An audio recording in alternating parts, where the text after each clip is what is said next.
All right, diving in again with another deep dive. Today, we're going to be exploring the Kybalion, a book that claims to reveal the secrets of ancient Hermetic philosophy. Okay. And I've got some excerpts here from a centenary edition published in 2018. So Very cool. let's see what we can unlock together. Yeah, it's a really interesting book, the Kybalion. Yeah.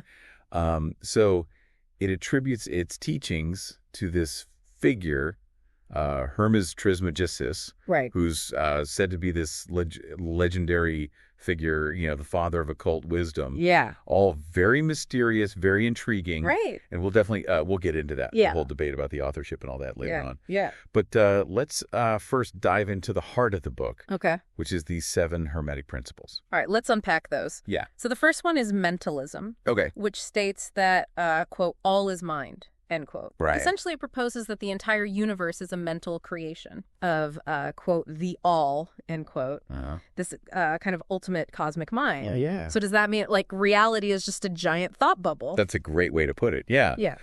So the Kybalion kind of suggests that just as we create images in our minds and scenarios and stuff, the all creates the universe in a very similar way. Okay. So everything we perceive, from the stars in the sky to Yeah. the chair you're sitting on, Right. exists within the mind of the all. Yeah. And this kind of sets the stage for this idea that we can use mental transmutation to influence our reality. That's a pretty powerful concept. Yeah. If, our thoughts really can shape reality. Right. It makes you think about the responsibility that comes with that. Yeah. Now, the second principle is correspondence, So summarized by the phrase, as above, so below. as above, so below. Yeah. What's that all about? So correspondence suggests that there are connections and similarities between different planes of existence, different levels of reality. Okay. What happens on a smaller scale reflects what happens on a larger scale. Okay. So understanding something small can unlock secrets about something vast. Yeah. For example, like imagine studying the structure of an atom. Okay. Could that give us clues about the structure of the universe? So it's about finding those patterns Yeah. that repeat across different levels. Makes you wonder what else we can learn from observing those connections. Right. Okay, moving on to vibration. This principle states that everything in the universe is in constant motion. Nothing is ever truly at rest. Right. So is that where the saying, like, good vibes? That's and a fun. more That's a bad? fun connection. Yeah. But the Hermetic principle of vibration actually aligns really well with what we know in modern physics. Okay. Think about atoms Yeah. constantly vibrating. Yeah. Right. So the Kybalion suggests that the difference between like matter, energy, even mental states, comes down to their rate of vibration. Okay. The higher the vibration, the more refined the substance or the state of being. So a rock would be vibrating Yeah. at a slower rate than, say, like a thought or an emotion. Exactly. And could this principle also apply to things like our mood or our energy levels? Absolutely. You've hit on a key insight there. Okay. If everything is vibrating, Yeah. then it stands to reason that we can consciously work to raise our own vibration. Right. To kind of move from those negative states to more positive states of being. Okay. Now, this next principle is where things get really interesting. Okay. Polarity. Yeah. The Kybalion suggests that opposites are actually extremes of the same thing. That's right. So love and hate are on the same spectrum, just at different ends. That's the idea. Yeah. Heat and cold, Mm-hmm. light and dark, courage and fear. Yeah. They're all expressions of the same underlying principle. And what's fascinating is that this principle suggests we have the potential to transmute one extreme into the other. Wait, so you're saying, like, I could potentially transform fear into courage Yeah. or hate into love?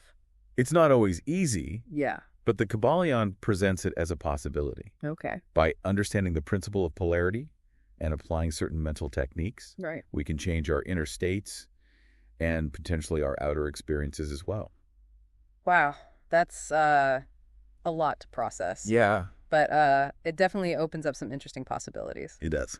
The next principle is rhythm, which states that everything flows in and out, rises and falls like the tides of the ocean. Yeah. So how did the Hermetists... It's that ebb and flow. Yeah. So they observe that everything is subject to these rhythms and cycles, from the seasons to the rise and fall of civilizations. Right. They saw it at play in our own emotional and mental states. Yeah. And here's the key takeaway.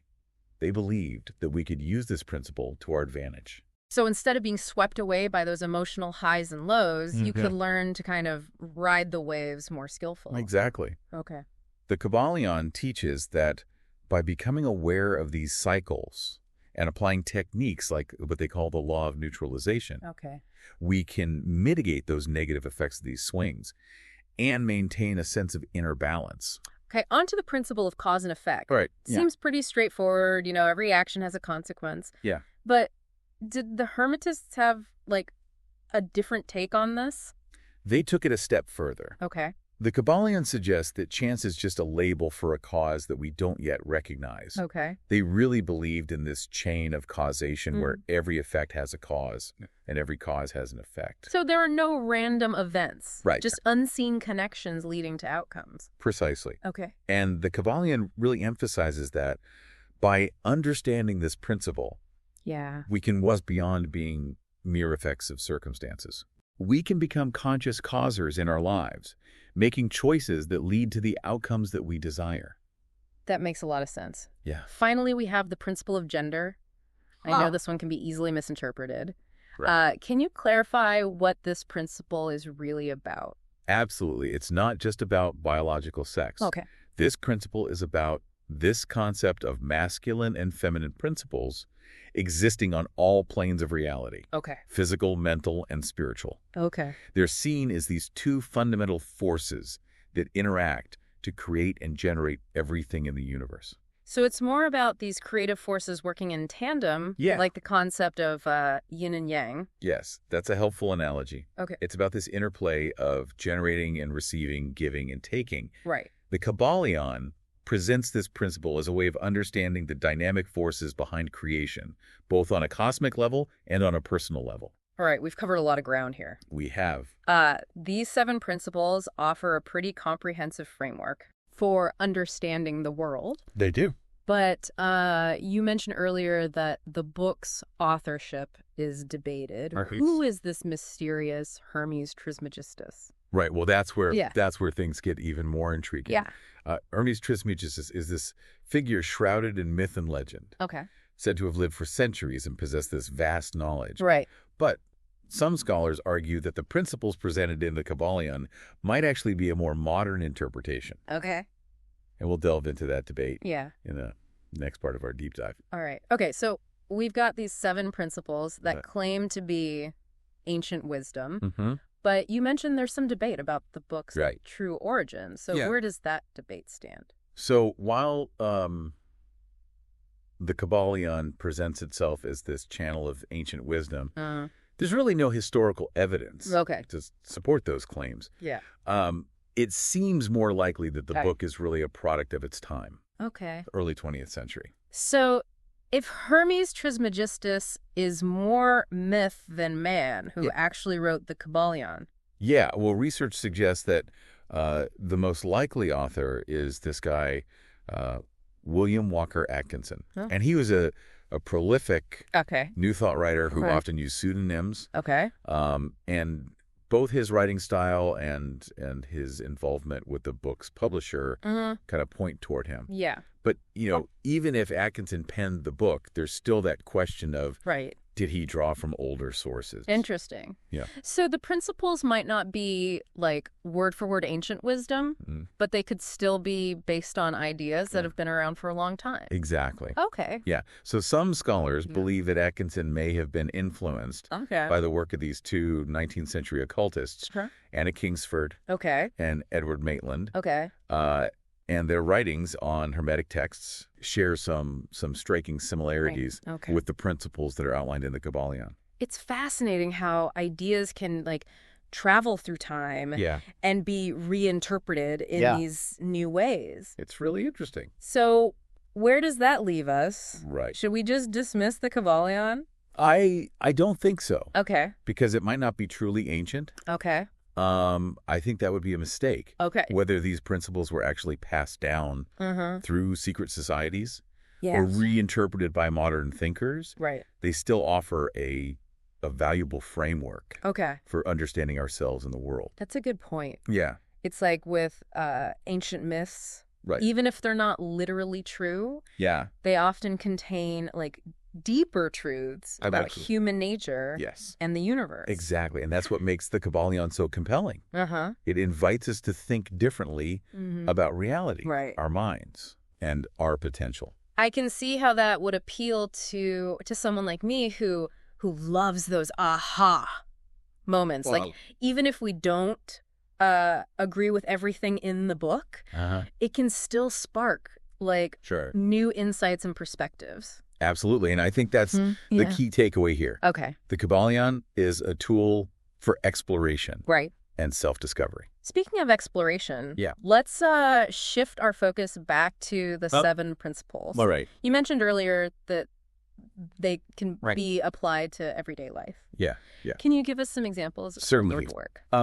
Let's take the principle of mentalism. Okay. If you really believe that your thoughts shape your reality, it changes how you approach everything. So instead of feeling like a victim of circumstances, you start to see yourself as the creator of your own experience. Exactly. It's about taking responsibility for your thoughts and recognizing the power that they have. That's a powerful shift in perspective. It is. Well, what about the principle of polarity? Okay. How can we use that in our daily lives? So imagine you're feeling stuck in a negative emotion, like anger or fear. Yeah. The principle of polarity suggests that these emotions exist on a spectrum with their positive counterparts. So instead of trying to like suppress the negative emotion, you could try to shift your focus towards its opposite. That's the idea. Okay. It's not about denying the negative emotion, but recognizing that you have the power to choose which pole you want to focus on. It's like choosing to tune into a different radio station. You're not like erasing the other stations. Right. That's a great You're just choosing to focus on a different frequency. Yeah. And remember, the Kybalion emphasizes that this is an ongoing process. Right. It's about becoming more conscious of our mental and emotional states and making intentional choices about how we want to experience the world. And what about the principle of rhythm? Okay. How does that play out in everyday life? Well, think about all the natural cycles around us. The seasons, the tides, day and night. Yeah. These rhythms are also present in our own lives, in our energy levels, our emotions, our creativity. So instead of resisting those cycles, we can learn to work with them. Precisely. If you know you tend to be more energetic in the mornings, you can schedule your most demanding tasks for that time. Okay. Or if you know you experience creative blocks, you can accept them as part of the natural rhythm and use that downtime to recharge. That's a much more empowering way to approach those ups and downs. It is. Yeah. It's like becoming a surfer who rides the waves instead of being tossed around by them. I like that image. Yeah. And remember, the Kybalion suggests that by understanding and working with these natural rhythms, we can actually create more harmony and balance in our lives. I can see how these principles could be incredibly useful, even if we take the ancient wisdom aspect with a grain of salt. And that's the beauty of the Kybalion. Yeah. It encourages us to question, explore, and find what resonates with us. Okay, before we wrap up this part of our deep dive, I have one more question about the book's potential modern influences. All right. You mentioned earlier that the language might reflect 20th century American thought more than ancient Egyptian teachings. It might. Can you give us some examples of that? One example is the book's emphasis on personal success and achievement. While these themes might resonate with modern readers, they're not as prominent in traditional Hermetic texts. Which tend to focus more on spiritual enlightenment and mystical union with the divine. So the book might be subtly influenced by like the cultural values of the time it was written? It's a possibility worth considering. Yeah. Another interesting linguistic clue is the way the book uses certain scientific terms that would have been relatively new in the early 20th century. For example, the book talks about vibration and polarity in a way that aligns with emerging scientific discoveries of that time. So it's almost like the book is trying to like bridge the gap between ancient wisdom and modern science. Make these ancient ideas more accessible to contemporary readers. That's a very astute observation. Yeah. And this raises an important question. Right. Does this like blending of ancient and modern influences diminish the book's value? Does it make it less or authenticity? Authentic? That's a great question to ponder. As we move into the final part of this deep dive, we've explored the 7 Hermetic Principles. We've delved into the authorship mystery, and we've considered the debate about the book's ancient versus modern origins. But the real question is, what does it all mean for us? Right. What's the takeaway? How can we apply these principles to our own lives, regardless of their historical context? We'll explore these questions and more as we continue our deep dive into the Kybalion. Sounds good. All right. So we've spent some time with the Kybalion. Looking at those 7 Hermetic principles. Mentalism, correspondence, vibration, polarity, rhythm, cause and effect, and gender. And we've dug into the whole mystery around who actually wrote the book. Who was this Hermes guy? And thought about whether these teachings are really like from ancient times or more of a modern take on things. Modern interpretation. But the question that I keep coming back to is, what does it all mean for us, here and now? No, that's a great question. And it gets to the heart of why this book is still so fascinating to people, over a century after it was published. Even if, we acknowledge that it's probably a product of the early 20th century, it taps into something timeless. This human desire to understand the universe and where we fit in. It's like those ancient myths we were talking about. Those myths, even if they're not literally true, they often have these... They have a deeper truth. These deeper truths about being human. About the human experience, And the Kybalion, I think, regardless of, where it came from, gives us a framework for exploring those truths. It encourages us to think in new ways about reality, our minds, what we're capable of. So how can we actually apply these principles to our lives? Well, let's take that first principle. Mentalism. If we even just entertain the idea that our thoughts shape our reality as the thought experiment. It can really change how we approach things. Instead of feeling powerless. Or like a victim of circumstances. Exactly. We start to see ourselves more as the creators of our experience. That's a huge shift. It is a powerful shift in perspective. It reminds me of that idea that you attract what you focus on. It's very similar. Very similar concept. And the Kybalion suggests that by being more aware of our thoughts and beliefs, we can actually start to change the patterns in our lives. It's like we're all walking around with these mental magnets attracting the experiences that match our dominant thoughts. Exactly. And the other principles kind of build on that foundation. They do. For example, polarity will help us when we're dealing with difficult emotions. So instead of, getting stuck in fear or anger, we can remember that those emotions exist on a spectrum. And we can actually choose to shift our focus towards courage or compassion. It's like choosing to tune into. It is. That's a great analogy. A different radio station. You're not getting rid of the other stations. You're just choosing to focus. You're just choosing a different frequency. On a different frequency. And then there's rhythm, which, reminds us that life is full of these cycles. So instead of resisting them, we can work with them. If you know you're more energetic in the morning, schedule your important stuff for. Then if you're feeling drained, give yourself time to rest.